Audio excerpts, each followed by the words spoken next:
They've heard everything you said to a great degree, concede that the times are tough, but boy, do they believe in themselves, and purely on optimism, they think they're going to get through. And I want to put to either of you a response to that, either Binta or Keith. So Binta Brown. I think optimism is awesome. And I think that when you look at the level of optimism for Generation X, when we were the very same age as you guys are now, was actually equal to your level of optimism. Optimism is not something that's lost upon the young, right? We expect the young to be optimistic. And I hope that you keep your optimism. David, I hope that you keep your pragmatic idealism, as you've written about. But the practical reality is that as people grow older and as their responsibilities increase and as they do take on mortgages and have families and have additional constraints, the ability to service that optimism in every generation or over the course of history, it decreases, right? I hope that's not the case for millennials, but it's not anything special when you compare it to other generations, unfortunately. Okay, that's the point. David, in other words, your opponents are saying they've heard it before.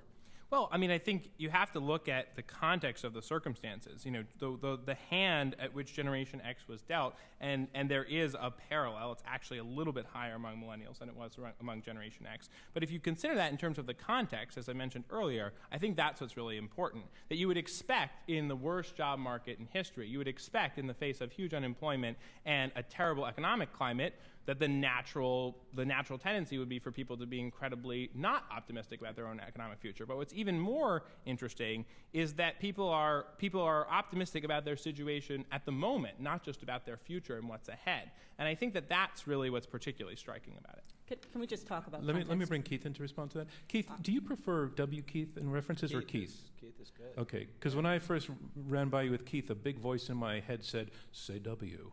Before his name. And so I didn't know if I had to W all night There or not. are a lot of Keith Campbells out there, and I've gotten hate mail for some of them for cloning Oh, you don't want sheep. that. So All right, I try to W it avoid is. That. Yeah. So Keith, respond to your opponent. Optimism is fine. I'm not as big a fan. I'm a little more of a fan of self-control and sort of effectively moving towards goals rather than global optimism.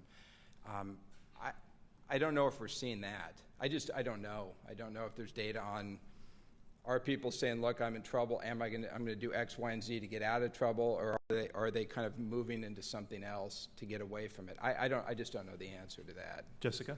I would say we are effectively moving towards goals. I mean, it was mentioned that millennials are putting off marriage and family, and that in large part is because women have flooded into the workforce and have higher levels of educational attainment, and that's why it might seem like immaturity if you don't actually talk to millennials and look at the statistics.